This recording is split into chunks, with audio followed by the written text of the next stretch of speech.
Dark days for the Reich. We're being pushed in the north here. We're being pushed down here. We're being pushed down here.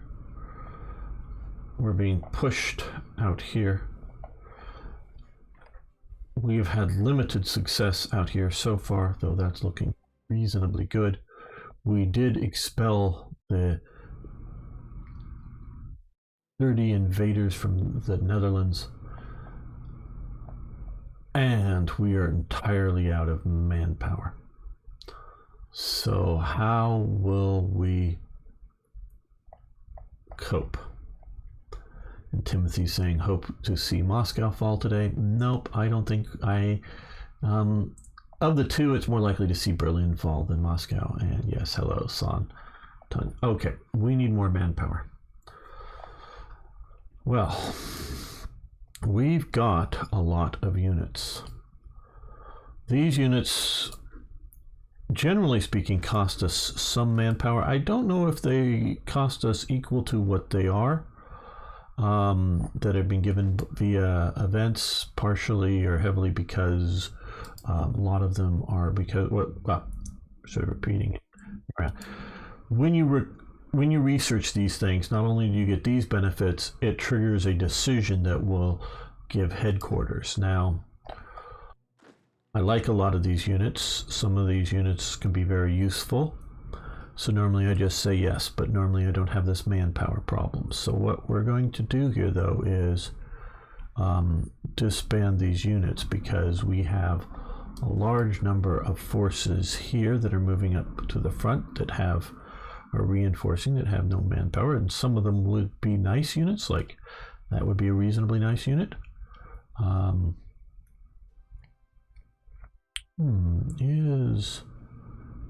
want to see here, the 10th one of the divisions that can upgrade. So let's go through some of these and disband the unit.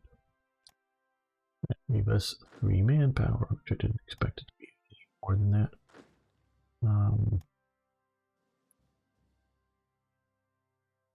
But hey.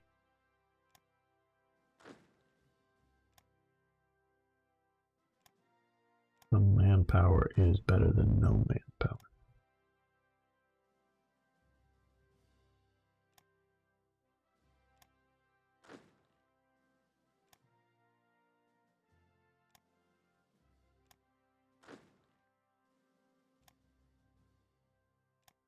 None of these are. I mean, the reconnaissance forces is part of this. Yeah, sure, if you want to attach it to something else. The HQ, yeah, not terribly useful because they're not really good frontline units. They're sort of somewhat marginally acceptable frontline units.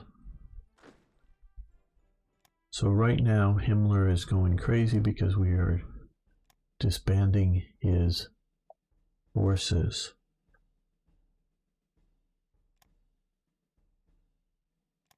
So the trucks and whatnot aren't useful, and the armored cars they are, but just right now we're just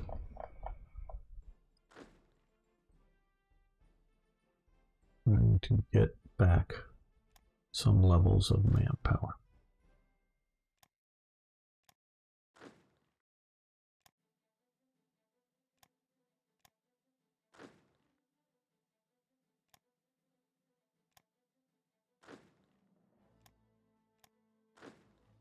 So a lot of these stacks cost, I think, like 5 manpower when you get like 2 or 3 units. Yeah, none of these are just Panzer HQs, all right. Hey, Lawless. How's your day? Yeah, the armored car is sort of useful, but not to justify keeping it.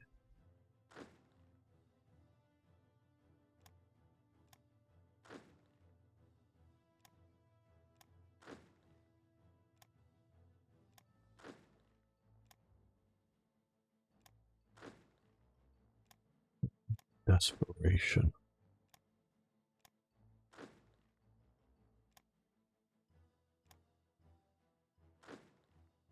We have a bunch of these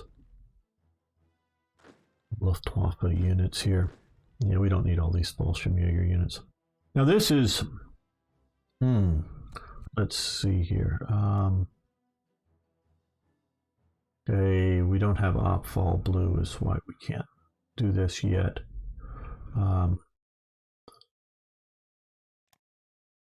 This does sort of match the historical situation that the Luftwaffe had. Lots of personnel.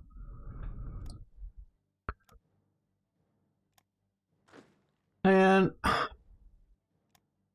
I'm not going to say it was useless personnel or something like that, because I just don't know. Meaning useless as in not being used. Sort of like an example might be, take all these air bases that are here. Are they fully manned? You know, like all the ground crew, you know, well, most squadrons, at least my understanding is, and more from the American perspective, but I think it is the same for Germany.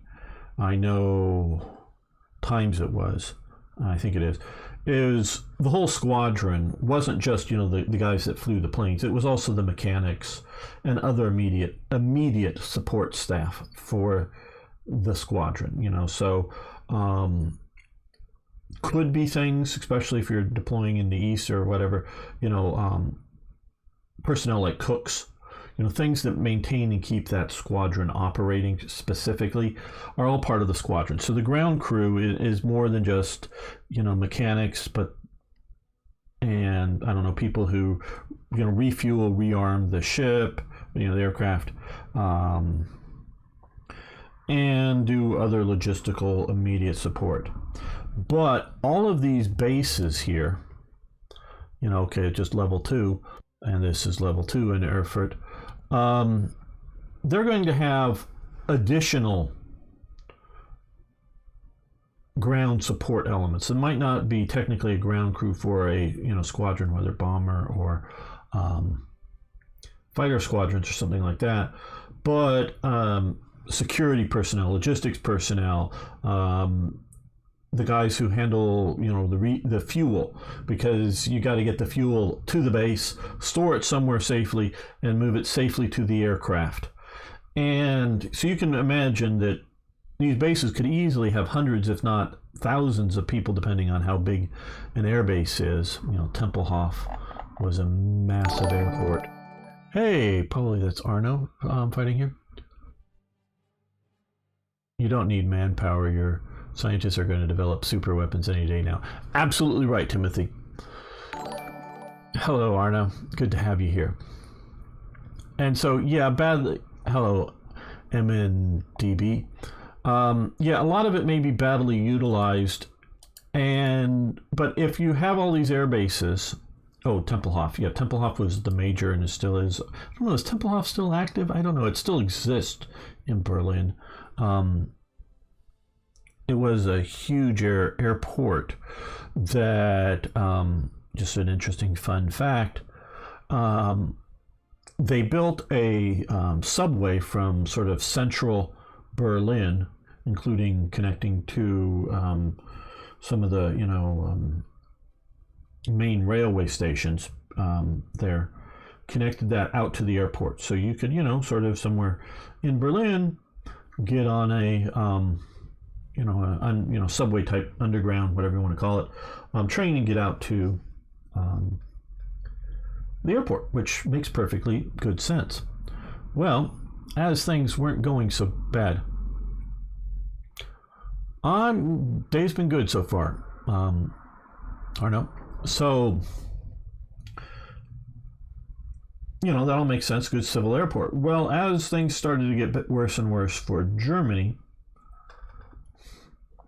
you know, they're making a lot of fighters. They're trying to make as many fighters as they can. But a lot of the element of the fighters are made in subcontractors. And then they're assembled together in one place.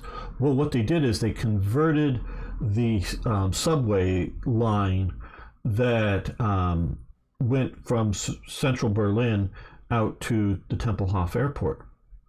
to I think it was whether you want to call it a BF 109 or ME 109 assembly line. So they weren't like, making carburetors there or making the tires there. They were just taking all of the components and then, riveting or whatever the plating on the wings, yes, those kind of things there. So there was some construction elements there, but the aluminum sheeting was coming in and they maybe cutting it in place. But it had something like, 6 or 8 inches. It was just lucky for them on either side for the wingtips as it moved down, because they set it up as an assembly line. So you couldn't almost literally walk, get around the aircraft. You had to, just duck down and go under or over. So they would bring in the parts in railway cars from wherever and assemble them in this underground factory, and then be able to take them off from Tempelhof, whether to defend Berlin or to fly them to some other airbase. So just sort of interesting aside on underground production. So they already had the facilities. So, but you can imagine Goering and his empire building, because basically all of the major Third Reich players, people like Goering, Goebbels, Himmler, Speer, they were all sort of empire builders within the Reich. And Goering is recruiting manpower from and drafting manpower from the early days of the draft and whatnot in Germany. So he's constantly getting bigger, and whether it's well utilized or badly utilized, like MN is saying, it's being utilized. And so long as it's not really a question, because the German army, I don't believe, someone can correct me if I'm wrong, the German army in, say, 1941 at the invasion of Barbarossa and going into the Soviet Union, isn't really limited on its size by its manpower. It's limited on its size more by what it can equip. Because I know that the Germans are, once the war starts, they don't have enough pistols. They never have enough pistols through the whole of the period. Now, some of the various foreign manufacturers of pistols sort of start and stop, to my knowledge, of production. I don't quite know why, and it's probably different whys in different cases. Some it might just be allocations of materials, things like steel. Some of it might be switching production to other things, rifles or submachine guns or machine guns. So it could be other switching back and forth. But I know that the Germans use just about every single, we'll use these terms for it, 32 ACP, 380 ACP, and 9mm pistols it can get its hands on. Any one of those it can get its hands on, it uses, captured or otherwise. Meaning domestic production. They get in production. First off, it's continuing or completing the assembly of Browning high powers that are components that are made in Liège, and then continuing production afterwards. The Luftwaffe, and particularly for the paratroopers, really liked the Browning high power because it had depending on the magazine, 12 or 13 rounds per magazine, so that was really good for them. So they liked it. So any sort of gun, so Austrian guns, the what I call the Radom, after the factory name, that's sort of what the American called it. But I forget, VZ or whatever, the Polish 9mm pistol that is vaguely based off of the 1911. It sort of looks like one of those, but that's a 9mm. And during its production cycle, the early ones are like the Polish production. Then they start simplifying things because it has lots of safeties and other somewhat unnecessary components in it, on it, both. So they simplified production. So Germany needs every pistol it can get, and realize they're supposed to. Every single machine gunner guy who's carrying ideally an MG34 is also supposed to have either a Luger or a P38. So for every MG34, in a practical sense, not in an absolute sense, but they're all supposed to make a pistol. So Germany just does not have enough pistols, period. They don't have enough rifles. You see sometimes Luftwaffe troops clearly carrying Mosin-Nagant rifles in the Eastern Front. Now these troops may not be thought of as like some of the Luftwaffe divisions that are created later. They just may be Luftwaffe ground personnel that are also set up to be, sort of security operating in the East. So they just don't ever have enough guns. So I don't think the German, and specifically not the German armed forces, but the German army, at least not in the beginning, is limited by its size to its manpower. It's more of its weapons and production. So under these circumstances, Goering is recruiting a lot of personnel, but you don't need all these bases. You don't need all of these logistics personnel, all of this stuff working everywhere. And there's basically getting to 42, 43, around this time period, like we're having here, a demand for more manpower, a serious demand for more manpower. And it's sort of an ultimatum put to Goering. The initial one I think is more, because I'm trying to remember what I read, and it's been many years. I think it was more like, hey, we need to shift a bunch of manpower out of the Luftwaffe to ground forces. And Goering is sort of like, oh, no, don't do that. We'll just have Luftwaffe ground divisions. And, sort of like, which is long pre-existing at that point, the Hermann Goering division. And of course they had the paratroopers. We'll just have field divisions. And they didn't do so well. More of a training issue and a command or training of officers issue, I believe. So he doesn't, to the best of my knowledge, really give up any manpower. It's just converted to ground units.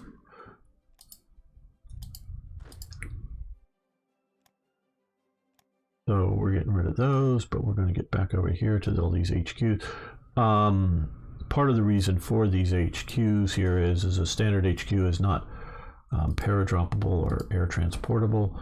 So they've created a bunch. If you want to have a core command be able to be dropped somewhere in, or just getting, sounds about right. Funny enough, during the 30s, even top priority units like Nice Guys, IK divisions had equipment problems. Okay, and that's a different equipment problem. Particularly in IK's division. In the 30s, it didn't exist. Yes, IK had the Totenkopf, but it wasn't Totenkopf like the division. It was, the Totenkopf elements were, let me say this in a way that hopefully the bots at YouTube won't get upset, camps in which people concentrate in, if you know what I mean. Guards, guards for those camps. In the 30s, now where in the 30s you do have elements like Liebstandart and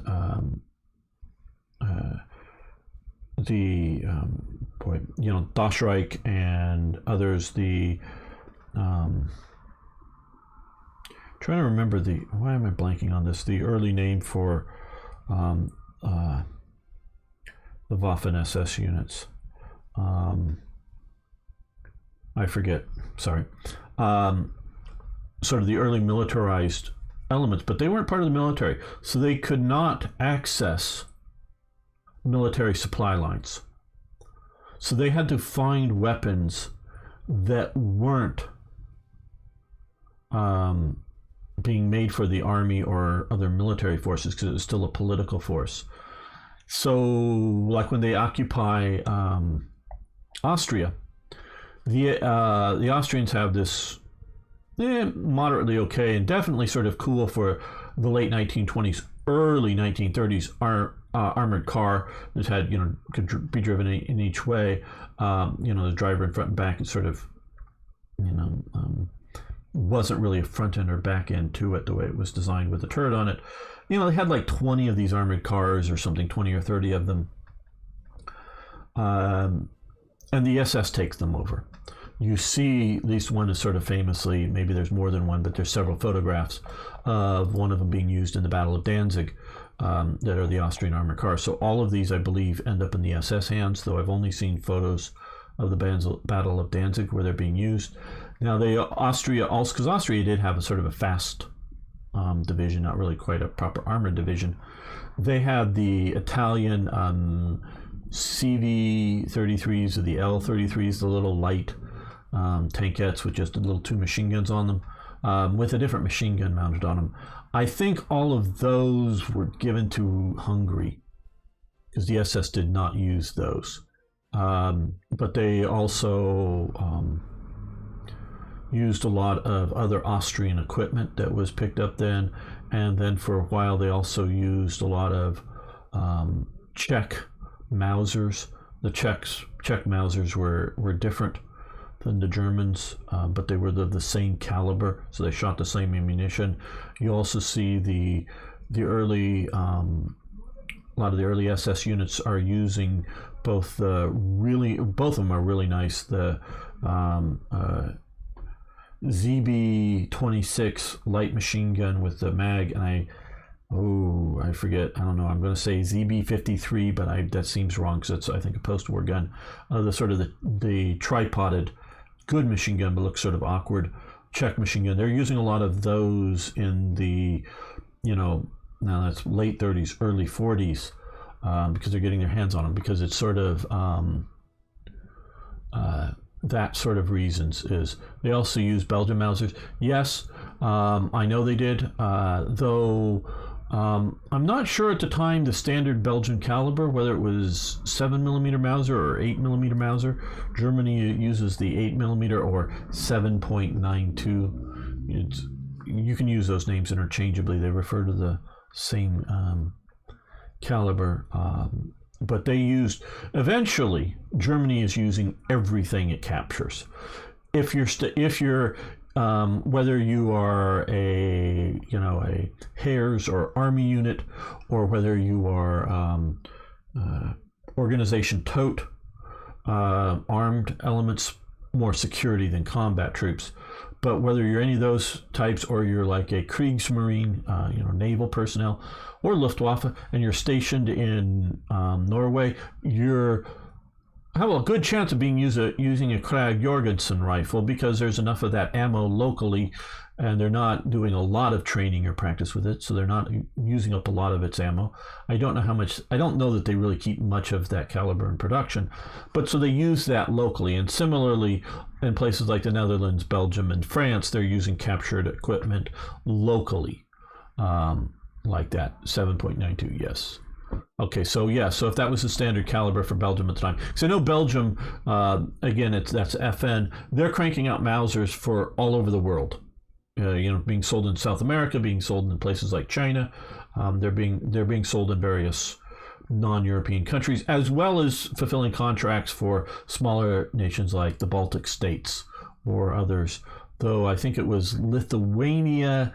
The Germans captured a bunch of 7.7 or 303 caliber weapons, so they were buying those from Britain, Bren guns and Vickers.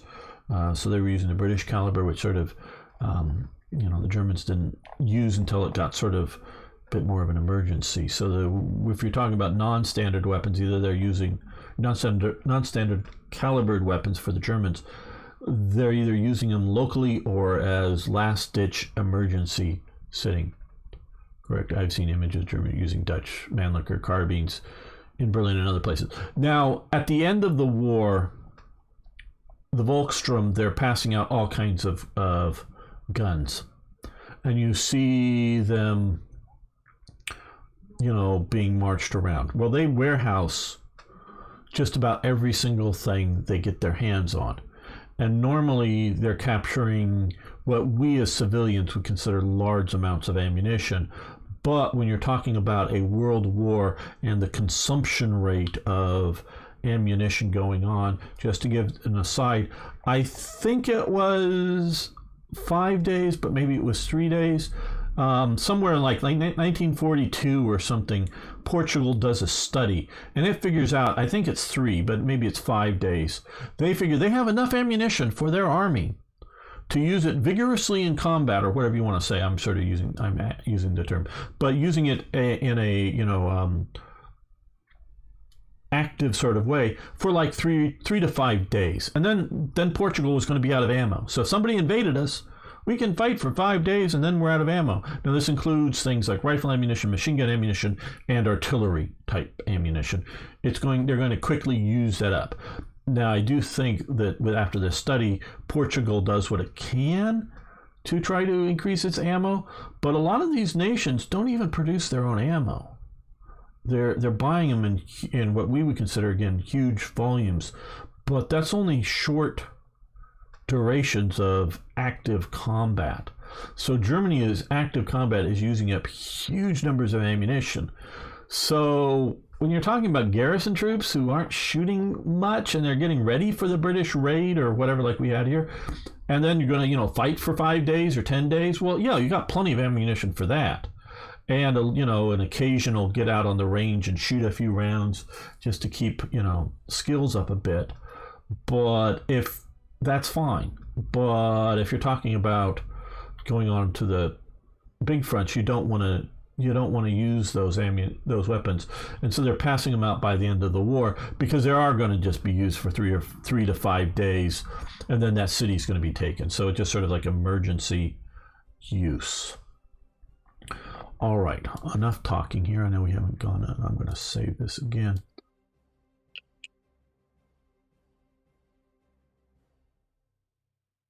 But so we have now done a very historical thing of getting 79 manpower from getting rid of bloatware, as it were. And that's another bloatware we're going to get rid of right there. So manpower and a bit is our ICs are our limitations right now. Okay, so let's start the clock going.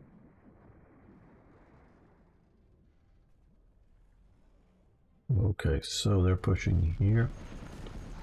We might be able to hold that. U.S. Western Task Force is pushing here on Panzer Brigade, and we might be able to hold this. Okay, well,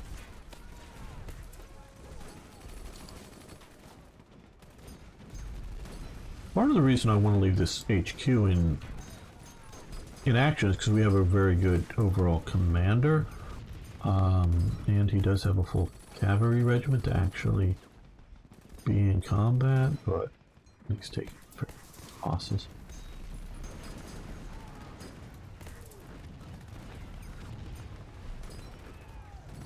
Okay, so these guys are in no good shape. Those guys are militia.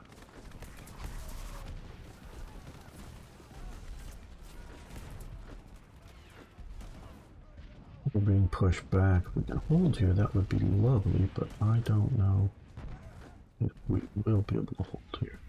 Well, we got some good units. Okay, there's some good units coming.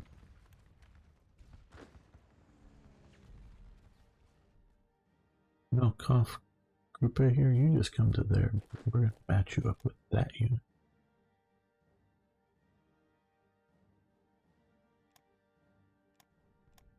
Yeah, you're going to keep shooting up there.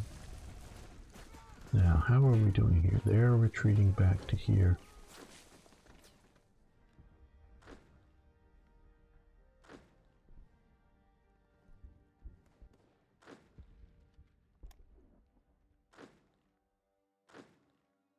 If we can't hold this river position, there's no point in holding either of these, so You fall back to there. Because holding the mountain is useful. What are you facing? Okay, a single brigade. It's gonna...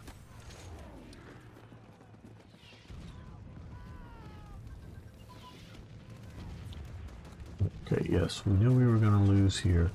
Hopefully this will be enough to... Oh, well that probably means he is just toast. Yeah, he just died because they overran here. We were forced out, I think, too fast there. Well. Oh, we just lost a division, a Romanian division, but okay. And decryption machines advance, so we're decrypting the allies a little better.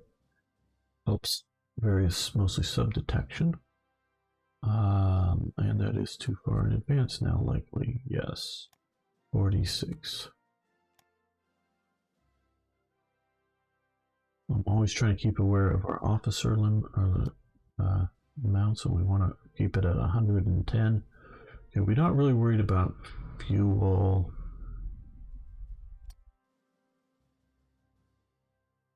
Yeah, that's down our manpower, and we don't want to do that.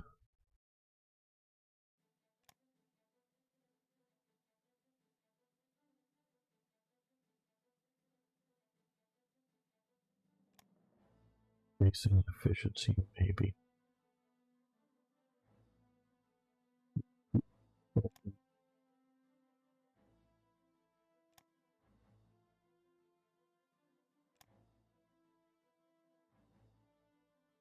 Ooh, proximity fuses. We want to do that, yes. Something that the Axis never had. Scientists to the rescue, yes, hopefully. Technology was rather important in this war.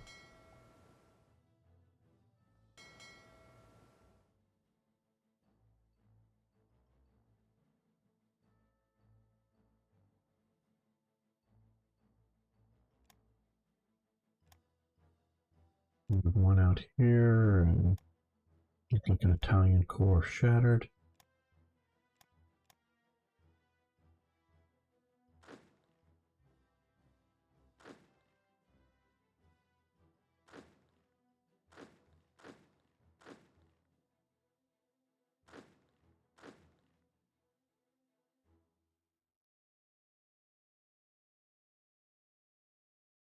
Okay, how are we? Let's see what and how we're doing here. We have an HQ, but we'll move up to there. Your HQ got pushed out and collapsed. You're falling back, good, you're holding there.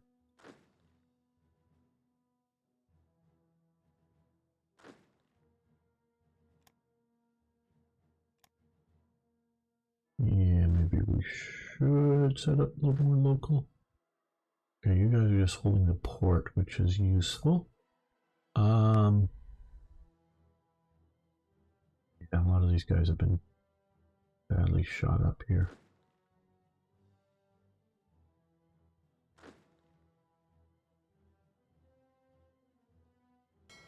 Leaf is gonna come. How long until your first mouse? Well, I don't know if we're ever gonna get to the mouse. Reinforcements and that. Hopefully this infrastructure will help our supply situation.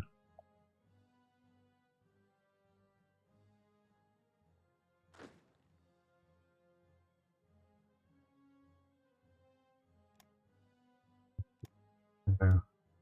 We've won there. Mostly, I mean, here has been sort of the not, but mostly we are able to win if we have enough supplies.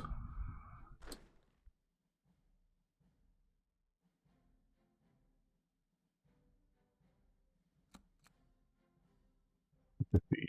Division shattered here. Yes, okay, so those are falling back to there. You don't go anywhere. Oh, wait. We're putting everybody on this defensive here, so We're swinging around a couple of divisions.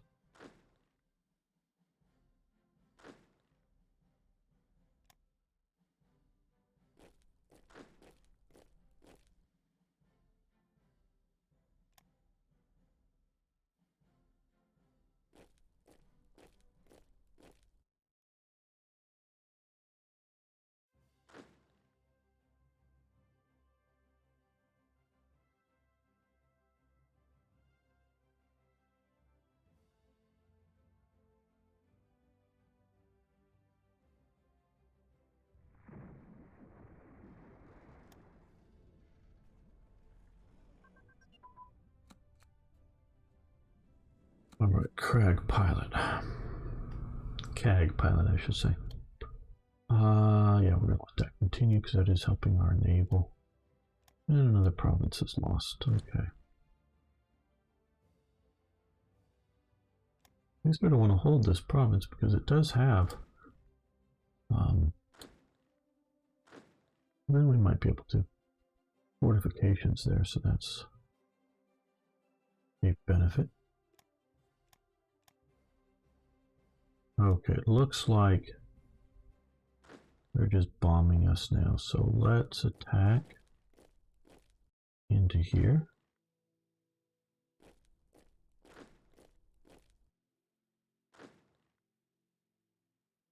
Everything.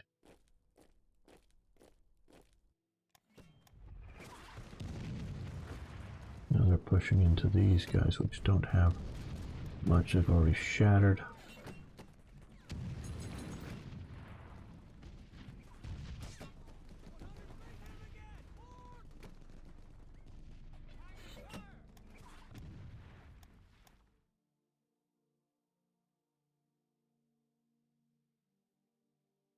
Now, I'm going to push across this river. It looks sort of like it, but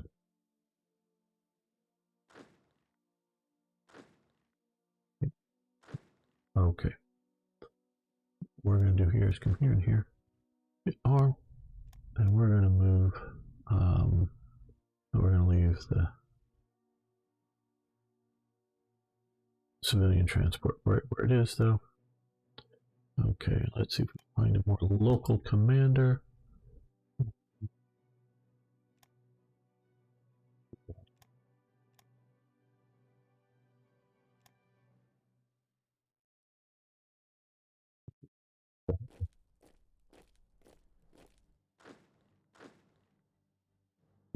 Well, these guys have made it here. Good.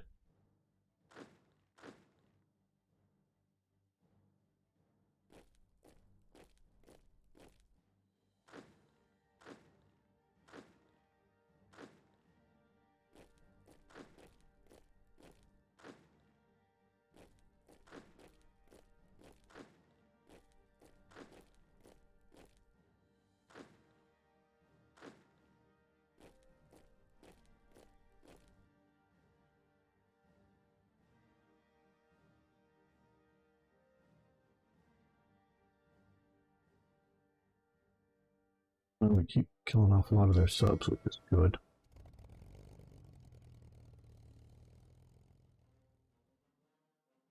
And the ships are here. Okay, good.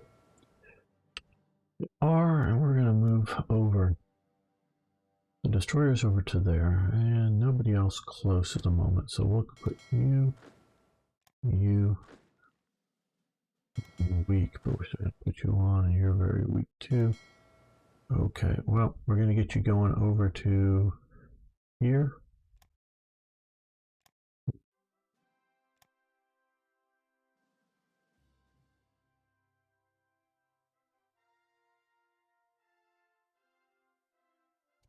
I don't think they can simulate mouses in the game because any unit, unfortunately, can be moved, and a mouse unit shouldn't be able to be moved.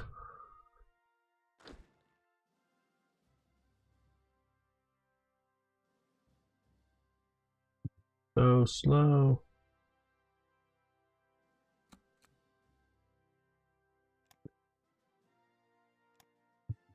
Fat.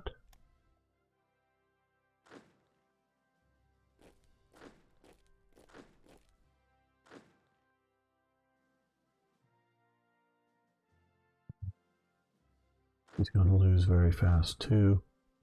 Oh damn, they're going to be across this river very, very quickly here.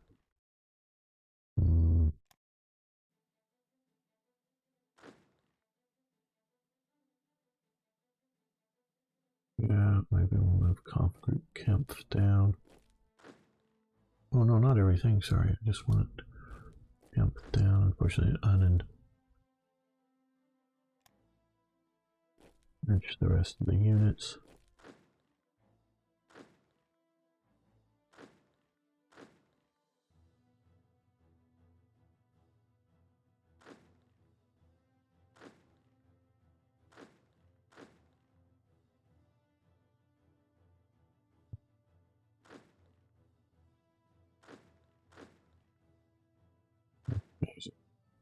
Wish I had better fighters. Coverage, I should say. Let's put you up there, maybe deal with some of the bombing here. And yes, I should be using my bombers better, but still. I love driving my mouse in World of Tanks. Cool, Timothy. I enjoy driving my mouse in War Thunder, but obviously that isn't real life. Let's see if you can get back there before. These guys might just be able to make it to there, but maybe not before that collapse happens.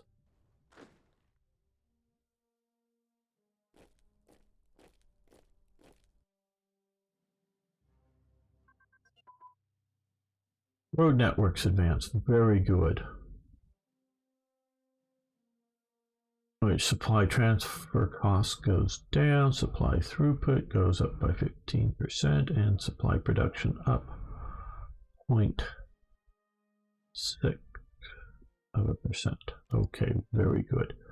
I guess we continue that now.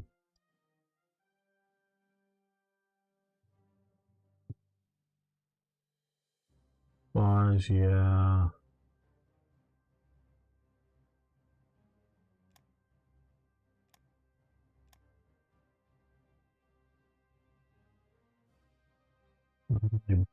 I've never really played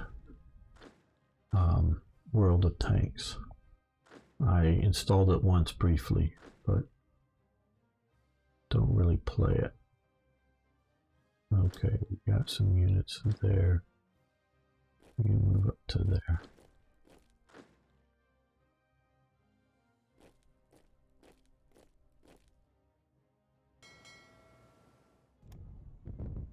We're taking out some of their submarines. That's nice. These guys are coming back very poorly, but coming back.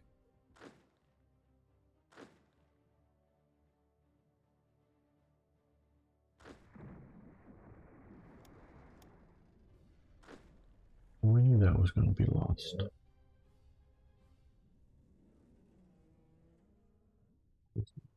Romanians. Okay, so now we have rail network level 2.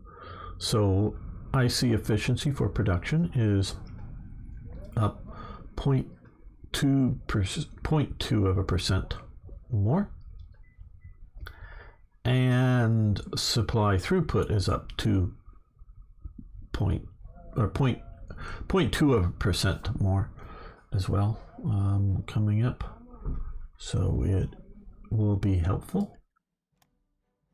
So it is, of course, reducing our current ICs a bit to get that in effect. Okay, so we've got a lot of areas have been upgraded with better throughput.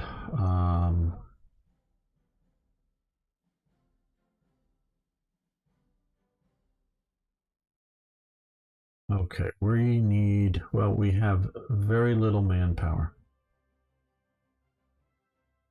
Well, I don't want any more ground units. What is the manpower? 1/10 of a manpower. Okay, so that won't be too much. Let's start production on 6 more units of air power fighters. Move these guys down to the bottom here. That will help with that. We do have some heavy armor units there. We've got some heavy armor units here. We don't actually have any Tigers in the field yet, but we do have them in production. All right, so some of these areas are getting a little more supply throughput coming through here, which is good.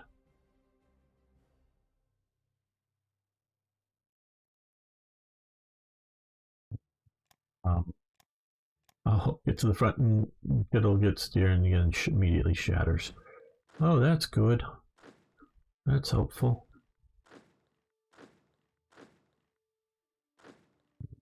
Well,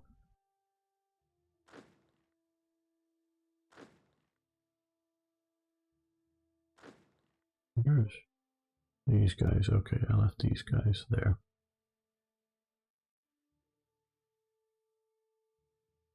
And right now, if I keep moving forces into this, into Nikopol, the overwhelming attack and coming in piecemeal is just not going to be a successful thing. We're going to move you up here because you're, okay, a decent enough unit, maybe. They're not going to hold there. No. Some of this armor units there.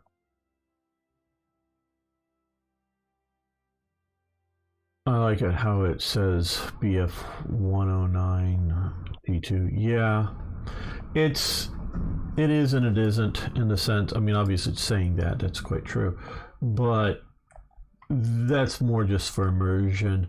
I sort of like what you can do better with Hoi 4 in that you can make the stats to some degree represent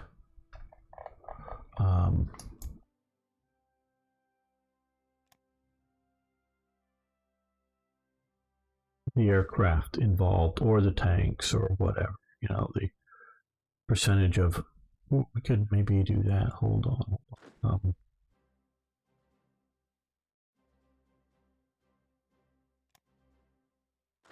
Yeah, let's this. I know it's going to be a while before they get, because I got them in there. That. Let's give them another bonus. Send them out here somewhere. So a bit more abstracted. I want you to come this way, get back to your command.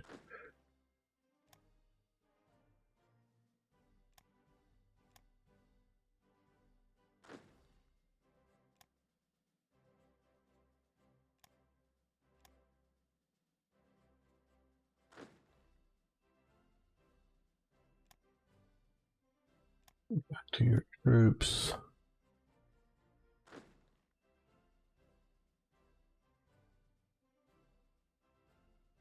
Yeah, no, the flavor's nice. And in a way, it's useful in that it's sort of telling you relative values. You know, this is, you progressed to a similar level of operation. So in that sense, it's nice. Okay, I think we're going to end the episode, not the live stream, but the episode here. I want to thank you all for making it this far. Please, of course, hit that like button, and it helps so much if you could share it on some other platform. See you next time for more, yes, even more Hearts of Iron. I know you can't imagine it, but yes, more. So, save.